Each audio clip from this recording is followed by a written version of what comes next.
वो अलग अलग समय होता है, ये भी बात होता है। आप आदमी की अपनी जो है, मैंने बहुत प्रयास किया। आप आदमी का अपना स्वभाव होता है। और अगर वो मतलब अपना रूटीन चेंज करेगी तो उसकी तबीयत और खराब होगी। हाँ, तो मतलब उसको मन नहीं लगेगा पढ़ने में। जिसको रात को जागने की आदत होती है, उसको ठंडी चीजें मना है, लेकिन उसको ठंडी चीजें बहुत पसंद है। हाँ, तो जो अक्सर चीज़ जो मना होती है वो ज़्यादा पसंद आती है।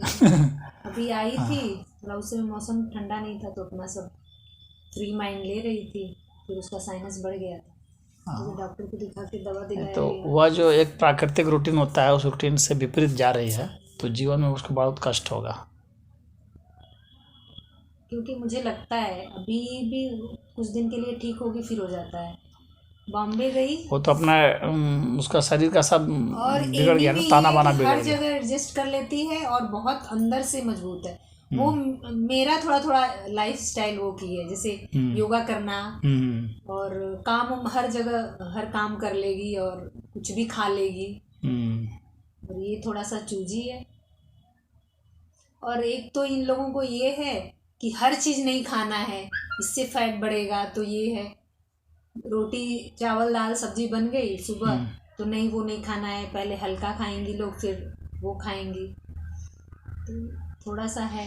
हाँ, तो डाइट कंट्रोल भी जरूरी है। जिस जो हाँ, तो योग कम डाइट कर रहे कंट्रोल खूब अच्छे से हैं, जो करती योग हैं। कर रहे हैं उनको डाइट कंट्रोल करना पड़ेगा, तभी शरीर रहेगा, नहीं तो शरीर तो बहुत जल्दी फैल जाएगा। उसमें भी उसकी लंबाई बहुत कम है, बहुत कम है, तो वो तो बहुत तेजी से फैलेगी, बहुत हाँ, बेडौल फिर और लगेगी छोटा देखने लगने में, लगेगी, बहुत बेडौल लगेगी देखने में। बहुत ध्यान देती है।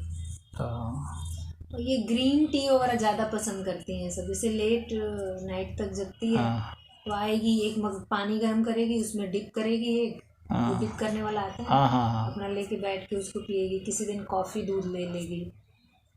और मैं तो जब तो भी जो देती हूँ कॉफ़ी जो हल्दी है, मिला के काफ़ी देती जो हूँ। होता है हाँ, वो नींद नहीं आने देता है। हाँ, अब वो बहुत ज़्यादा यूज़ करती तो है जो बहुत ज़्यादा यूज करेगा, इसका मतलब शरीर में उसका बहुत, उसमें 3 तरह के जार होते हैं। है ना, उसको मना करना है मुझे।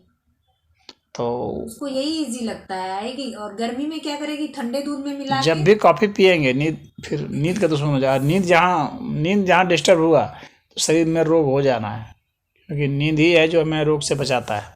बहुत अच्छी नींद आएगी तो अच्छा, नींद जब ठीक से नहीं आएगी स्वस्थ है तो उसको तो उसकी याददाश्त भी कमज़ोर हो जाएगी।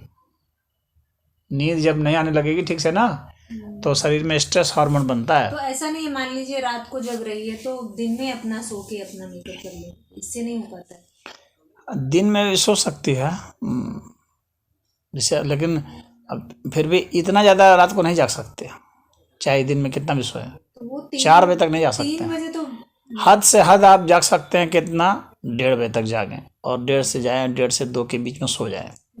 यानी 2 से 4 का जो पीरियड है उसमें आपको सोना ही सोना है, नींद में जाना है। अगर आपने उसको डिस्टर्ब कर दिया तो फिर आप एडजस्ट नहीं कर सकते दिन में सो करके। हाँ, बॉडी में तरह तरह के चेंजेस आते होंगे ना, इसकी वजह से।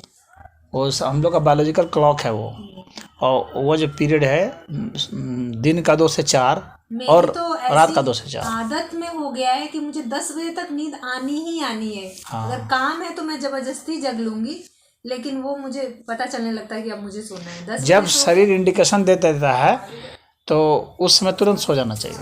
हाँ, तो मैं सो ही जाती हूँ। और सुबह ये है कि अपने आप नींद खुल जाएगी, किसी दिन 3 बजे 3:30 4 ऐसे खुल जाते हैं। वाघभट्ट जी इस पर बहुत ज़्यादा जोर देते हैं, टाइम से सोना। और शरीर जब भी संकेत देता है किसी भी चीज़ के, हाँ, शरीर सदैव संकेत देता है तुरंत वो हाँ, वो कहते हैं अगर शरीर के संकेत के हिसाब से आदमी जिए तो आदमी को कभी कोई रोग नहीं होगा। जैसे अगर नींद आ रही है, शरीर झोंका देता है नींद का, जैसे नींद लगेगा तुरंत सो जाए, सब कितना भी जरूरी काम छोड़ दे। भूख लगती है, कितना भी जरूरी काम है तुरंत भोजन करना। हाँ, तो उसी तरह से टट्टी पेशाब लगता है, कितना भी जल्दी काम है उसको पहले करना। कितने लोग दबाए रखते हैं, तो वो जो है फिर वेदा से की है तो वो डालती रहती है थोड़ा थोड़ा, तो उसने इस पे डाला था, तो आदमी जो है फिर उसको बीमार पड़ना फिर वो बच नहीं सकता। शरीर सदैव संकेत देता रहता है, प्यास लगी है अभी तुरंत पानी पी लेना, ये नहीं कि टाल रहे हैं, ऐसे नहीं। शरीर हर चीज़ का संकेत देता है हम लोग को। खाने में भी संकेत देता है कि ये खाना सही नहीं लगेगा। तो यहाँ इंद्रियों का जो वो है, तो यहाँ जैसे कर ले, ये होता है ना कि अगर भूख लग गई तो अरे ठीक है थोड़ी देर नहीं खाओगे तो क्या हुआ, अपने आप को कंट्रोल कर लो, होता है ना। हाँ, वह बात एक दूसरी है। वो वह एक दूसरी बात है कि हम जो है अपने इंद्रियों पर काबू पा करके वो कर लेंगे, लेकिन वो मन पर नियंत्रण करने की बात है। लेकिन शरीर जो संकेत देता है, शरीर बहुत गहरा है, मन से भी ज़्यादा गहरा है शरीर। मन शरीर के भीतर में है, तो शरीर का जो एकदम भीतर से एकदम संकेत जो आ रहा है, हालांकि बहुत सूक्ष्मता में वह मन से ही आ रहा है, लेकिन हम लोग का यह जो मन जो हम लोग को तर्क देता है, लॉजिक देता है, यह मन नहीं, ये इसको बुद्धि इसको कहते हैं और उसको मन कहते हैं। लेकिन वह जो मैं शरीर का कह रहा हूँ, शरीर का जो मन है वो इसको चेतना कहते हैं एक तरह से। वो बहुत सूक्ष्म होता है और इस मन से भी सूक्ष्म होता है। इस मन का भी जो बिंदु है ना वो तो वहाँ पर है। क्या कि मतलब हमारा जो ये मन है, जैसे फूल अच्छा है तो कह रहा है कितना सुंदर है, हाँ, इस तरह से। तो ऐसे तो हम लोग यही जानते हैं ना कि हाँ, मन यही है। हाँ, लेकिन इससे भी सूक्ष्म है वास्तविक मन। ये मन तो बहुत बाद में विकसित हुआ है। हम लोग का शरीर में हम लोग का जो माइंड है वो सबसे बाद में विकसित हुआ है। जब गर्भावस्था में जब खाली पिंड के रूप में था, उस वक्त कोई थोड़ी तो माइंड था, ये दिमाग नहीं बना था उस वक्त। दिमाग तो बहुत बाद में बनता है। तो उस वक्त भी तो उसमें सूचनाएं थी जिसके कारण वो बढ़ रहा था। उस कारण वो सूक्ष्म मन, हाँ वह सूक्ष्म मन हाँ वह चेतना है जो उसका विकास किया, जो भी उसका विकास कर रहा था। तो वो काफी सूक्ष्म होता है वो। तो वह ये जो शरीर की भूख आती है ना, वो उसके संकेत से आती है। हाँ, भूख बहुत गहराई में है। जैसे कहेंगे, जैसे एक कोशिका को भी भूख लगती है तो उसकी बहुत गहराई होती है भूख की। तो इसलिए भूख का दमन नहीं करना चाहिए। जब भूख आ जाए तो खा लेना चाहिए। भूख का दमन उस अर्थ में है जब हमको कोई योग सिद्धि करनी है। जब भूख है खा लो, कुछ भी खा लो तो वो इजीली डाइजेस्ट भी हो जाता है। हाँ, मन भी संतुष्ट हो जाता है और लगता है कि शरीर भी हल्का है और हाँ, ठीक लगता है। और हमें क्या खाना क्या नहीं ना, ये जब ये बहुत सजग हो जाएंगे तो शरीर खुद भी बता देता है कि यह जो है सही चीज़ है तुम्हारे लिए, यह चीज़ सही नहीं है। ये भला हम स्वाद के लिए खा लें, कोई चीज़ बात अलग है, लेकिन स्वास्थ्य का संकेत शरीर दे देता है। बिल्कुल देता है। लेकिन उसके लिए बहुत आदमी को सजग रहना पड़ेगा, तब ऐसा होगा। नहीं तो लोग नज़रअंदाज कर देते हैं। सुबह भारी खाना खा के देखें, शरीर अच्छा नहीं मानेगा उसको। बहुत भारी खाना खाएंगे तो, हल्का खाना खाएंगे शरीर अच्छा मानेगा। भोजन उतना ही होना चाहिए ना जिससे कि नींद नहीं आए। ये पूछ रहे थे, जैसे एक है ना कि अध्यात्म के रास्ते पे चलना, सारी चीजें मतलब हाँ, सीरियल वाइज करते हुए आना। अध्यात्म का मतलब ऐसा समझ लीजिए आप, अध्यात्म का मतलब ये समझ लीजिए कि जैसे प्राकृतिक तरीके से जीना, ये समझ लीजिए अध्यात्म है। बिल्कुल प्राकृतिक तरीके से। लेकिन जैसे मान लीजिए हम ऐसे ही बता रहे हैं कि यम नियम जो भी है इसके अंदर जो भी चीजें हम उसका पालन करते हुए आ रहे हैं, और फिर थोड़ा हम ज्यादा उसमें जाने की सोच रहे हैं कि और हमको ऐसे और गहराई में जाना, अध्यात्म की गहराई में कर रहे हैं, लेकिन हमको और भी सारे काम है और ये है, तो फिर थोड़ा तो झुझलाहट जैसा होता है क्या, जैसे कि हमको वहाँ छोड़ के हम ऐसे ही पड़े रहना। ऐसा है ना कि जो व्यक्ति जिस चीज़ को महत्व समझता है, महत्वपूर्ण समझता है, उसी को ना करेगा वह। तो वहाँ चुनाव का समय आ जाता है। जैसे मान लीजिए अभी आपको यहाँ बैठना है या आपको आपको उठ के जाना है तो निर्णय तो आपको करना है। तो आप जिस चीज़ को महत्वपूर्ण समझेंगे, आप बैठने को महत्वपूर्ण समझेंगे तो बैठेंगी, और जाने को महत्वपूर्ण समझेंगे तो जाएंगी। यहाँ छोड़ नहीं सकते ना गुरुजी, जो हमारी जिम्मेदारी है उसको छोड़ नहीं ना सकते। हाँ, तो आप जिम्मेदारी तो हर चीज़ की है, वो अभी तो जिम्मेदारी ही थी। हाँ, और ये भी जिम्मेदारी। तो आपको देखना है इन दोनों जिम्मेदारियों में से कौन जिम्मेदारी मेरे लिए ज़्यादा महत्वपूर्ण है, जिसके बगैर मैं नहीं रह सकती, जो मेरे लिए सबसे ज़्यादा महत्वपूर्ण है, जो हमें लंबी यात्रा कराएगा। और जैसे मान लीजिए हम उस रास्ते पे चल रहे हैं, हाँ, ठीक है, हमको अच्छा भी लग रहा है, लेकिन कुछ परिस्थिति सिचुएशन ऐसी आती है कि हम फिर जहाँ थे लगता है वहीं चले गए। जैसे ऐसे कहेंगे कि हमको अपनी इंद्रियों पे कंट्रोल नहीं है, या ऐसे कह लें। हाँ हाँ तो ऐसा होता है कि जिसको रुचि नहीं है अध्यात्म में या उसमें, उसके साथ होता है ऐसा। वह तो यह बात सही है कि जिसको रुचि जितनी कम रहेगी वो उतना ही कम दूर तक जाएगा, वो बहुत जल्दी जल्दी लौट लौट के आएगा।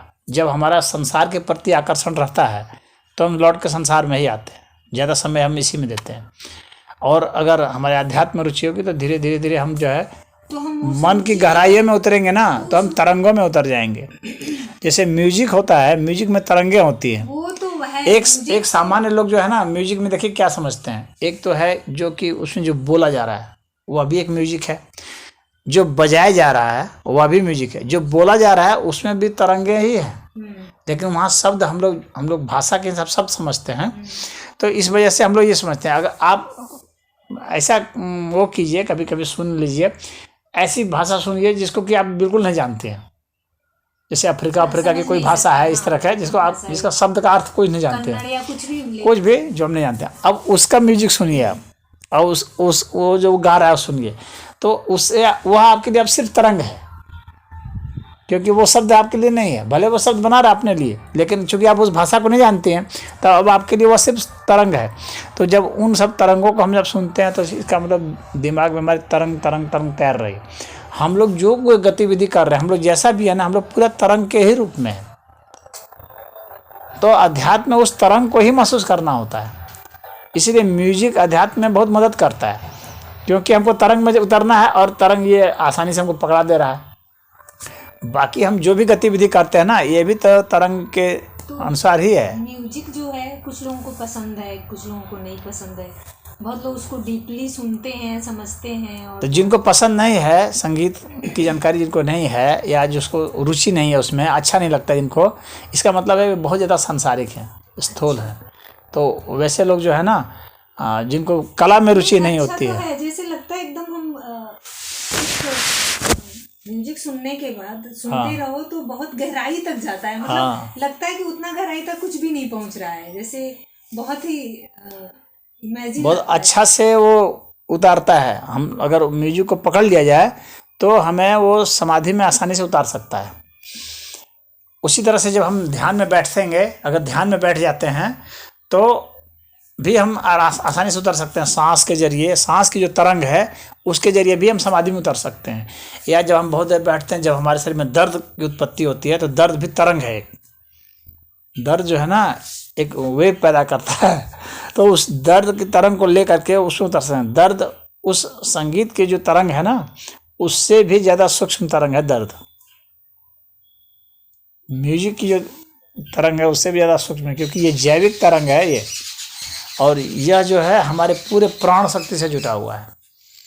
तो इसको ध्यान में इसी दर्द को तो महसूस करते हैं।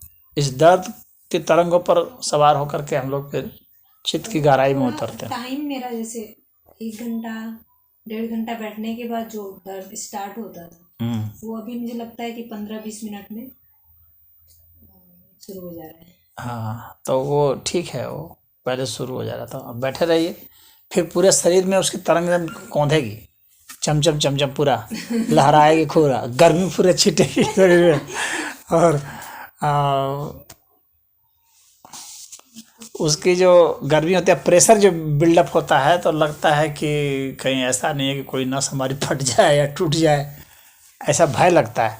भय भी एक तरंग है, बहुत अच्छा समझेंगे ना, तो भय भी एक तरंग है। भय की तरंग को समझेंगे। ये हम लोग का शरीर जो है पूरा एक फ्रिक्वेंसी में सेट है। भय की अलग तरंग है, क्रोध की अलग तरंग है, सब अलग अलग फ्रिक्वेंसी पर है। और वैज्ञानिकों ने सबकी फ्रिक्वेंसी नापी है, इन सब की। कभी इस विषय पर मैं चर्चा करूँगा बहुत गहराई से, तरंगों के विषय में। भय है, इमोशंस, अन्य जो भी इमोशंस हैं, क्रोध का, द्वेष का, इन सब की तरंग है। उतने फ्रिक्वेंसी की तरंग है, उस पर हम लोग का दिमाग निकालता है, शरीर निकालता रहता है। इसमें उसी तरह से शांति की, प्रेम की तरंग है। और फिर जो है अंतिम अवस्था जो है, हाँ, समाधि में जब आदमी उतर जाता है तो परम ज्ञान की अलग तरंग है। वो 700 से ऊपर का उसका रेंज है।